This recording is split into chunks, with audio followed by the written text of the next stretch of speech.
Karina baby, for November the 2nd, we have Nobody Wants Me. Let's take a look.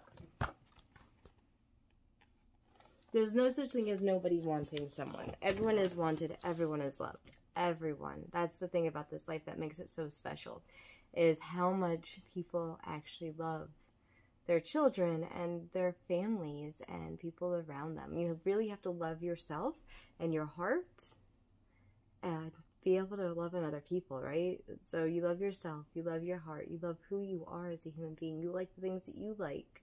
And it's okay to like the things that you like, all the things that you like. It's okay not to like the things that you like as well.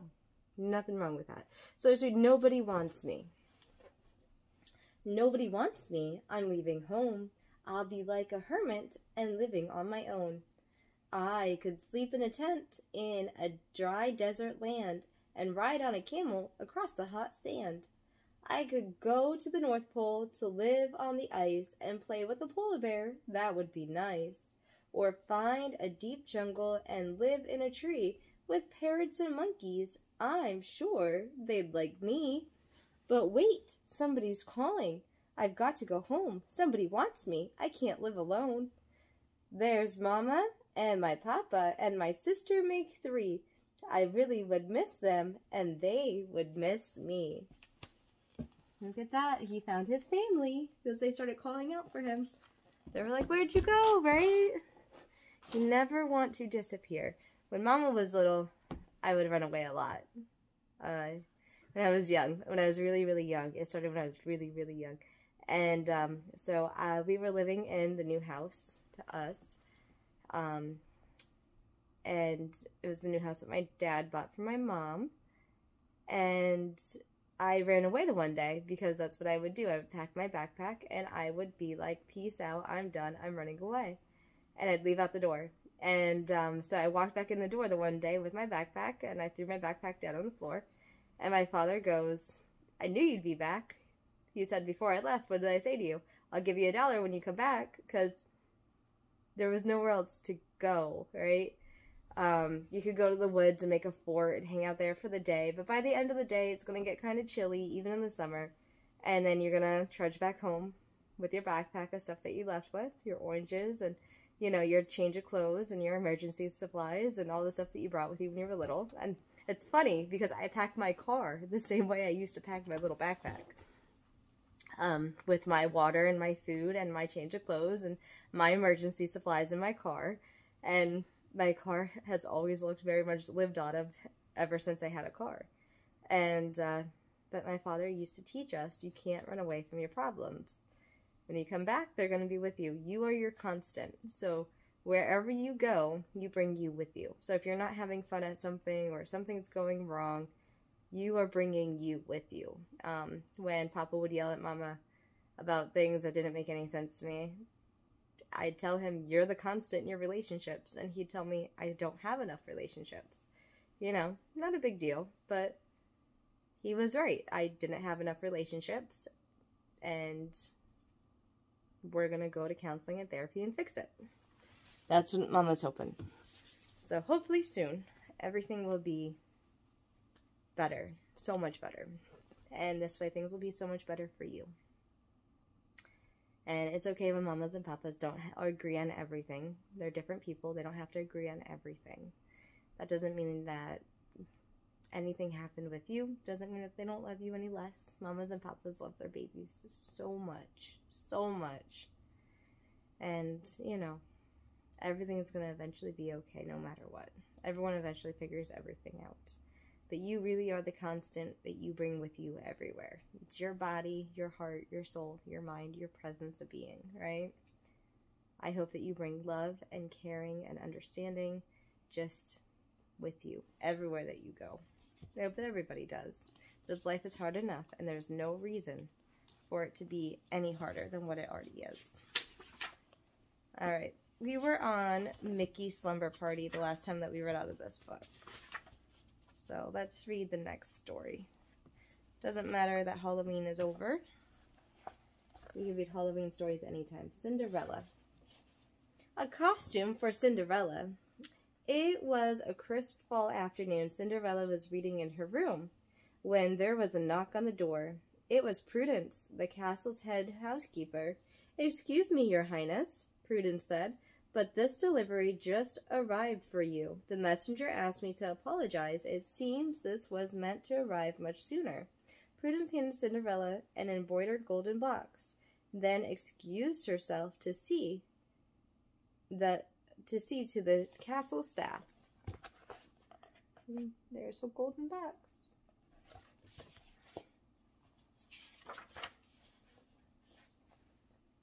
Cinderella opened the box, and inside, lined with soft velvet, at the bottom, sitting atop a small pillow, was a scroll tied to the red satin ribbon. Cinderella sat down the box and took out the scroll. It was an invitation from the king and queen of the nearby kingdom to the masquerade ball. "How exciting!" Cinderella cried, her mind filled with costume ideas. Oh, her good friends are there with her.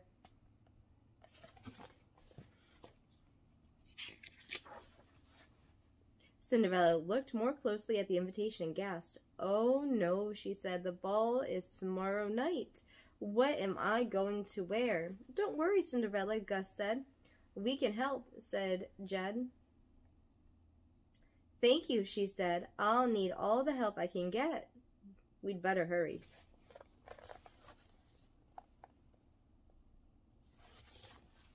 Cinderella and the mice went upstairs to her royal wardrobe. Cinderella's closet was stuffed with gorgeous ball gowns, rows and rows of shoes, and more hats, gloves, and jewelry than she could count. But she didn't have any costumes to wear. "There must be something I have that we could turn into a costume," Cinderella said. "But where do we begin?" Jed and Gus was already hard at work, thinking of things to pair together. "We'll find you something, Cinderella," Jed said. "Don't worry." Look at that.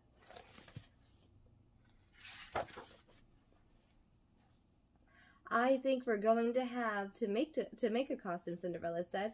"And I know just the thing." Cinderella and the mice got to work. They cut out a colorful swatch of fabric and sewed everything together. Finally, all the pieces of Cinderella's costume were ready. "It's perfect," Cinderella said, twirling happily. And she looked at her reflection in the mirror. "Cinderella is a very beautiful butterfly," said Gus and Jack.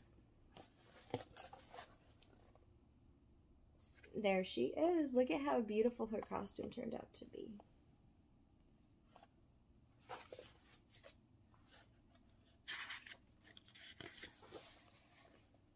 There was just one problem left. Prince Charming was away. Cinderella didn't have a date to the ball. "Thank you for helping me make the costume," Cinderella said. "I think I know just how to repay you. Would you like to come to the ball with me?" Jed and Gus clapped. Cinderella, take us to the ball," they cheered. Cinderella was excited for her friends to join her. "I know just what you should wear," she said. Well, she's going to make them a costume. The next evening, Cinderella, Gus, and Jed got ready for the ball. Cinderella wore her butterfly costume. Gus and Jed wore tiny caterpillars. "You make quite the trio," Prudence said, showing them to the door. "I hope you have a wonderful time."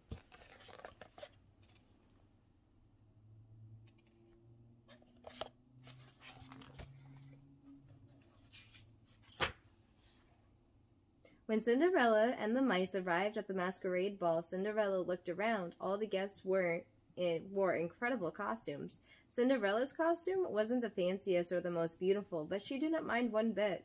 She liked her homemade costume best of all. Look at that. The homemade costumes are always the best because they're made with love. Most important, Cinderella had a very best company with her. "Let's dance, Cinderella," Gus exclaimed. Cinderella smiled, and they stepped on the dance floor. Soon, Gus and and Jad were dancing the night away. They did good. They did really, really good. On the carriage ride home, Cinderella and the mice were very tired, but they were also very happy. "Thank you for being there for me," Cinderella told Gus and Jad. "Thank you for being such charming dates. Anything for Cinderella," Jad said. Gus agreed. "That's what friends are for." Oh, baby, I hope that you have one or two really great friends in your life. When Mama was little in elementary school, I was a group of 5. So it was me, Chrissy, Melissa, Sharon, and Marissa. That was our group when we were in elementary school. And I hope that you are blessed enough to have some really great girlfriends. And just to have people that you could call and talk to and be with and be friends with. I know you have our neighbor who is a good friend of yours now, which is good because you need good female friends. You really do. I don't know. It's a good thing to have friends, to have people to share this life with. It's good to have a mama and a papa, but it's also good to have really good friends and to have really good teachers and to have really good movies in your life and to have really good music in your life and to have really good books in your life. It's good to experience life and to go out and to do fun things, to go to the parks and go to the movies in the park and go on play dates and just go out and do all the things that we were doing. Mama did that stuff with you on purpose. I wanted you to have a really good sense of community, a really good sense of belonging, a really good sense of self, and a really good sense of friendship. I wanted you to have a good group of girls and boys that you got to play with, and when I was there, you did. You had all the things I wanted you to have for you to feel a part of something, and that's what I wanted. Mama always liked to feel a part of a team, whether that team was my community or that team was a sporting event or that team was a work event. I always made everywhere I went a part of a team atmosphere. That's what I always try to create, build, and have, and that always worked for me. So with Mama and Papa, I always tried to be a team. I was always saving money for Papa. I was always doing things for Papa. I was always trying to, our family should have been a team player, a team effort.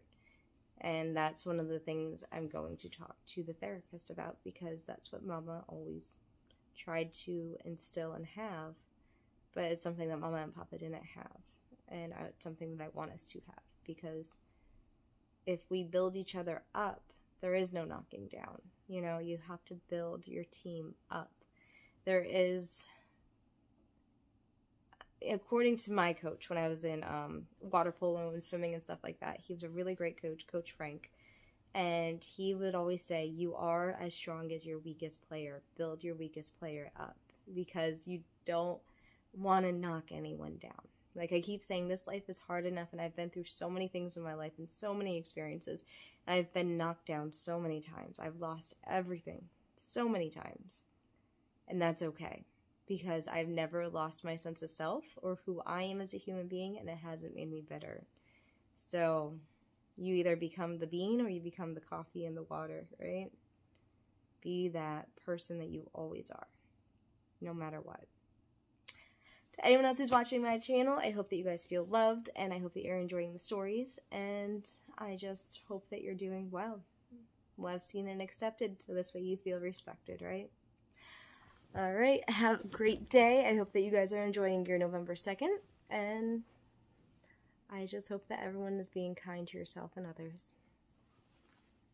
Oh, Karina, let's do, oh, say, oh, playmates, come out and play with me, and bring your dollies 3, climb up my apple tree, shout down my rain barrel, slide down my cellar door, and we'll be jolly friends forevermore, more. It was a sunny day, she could not go out to play. She said with tearful eyes, my dolly's got the flu. Boo-hoo-hoo-hoo-hoo-hoo.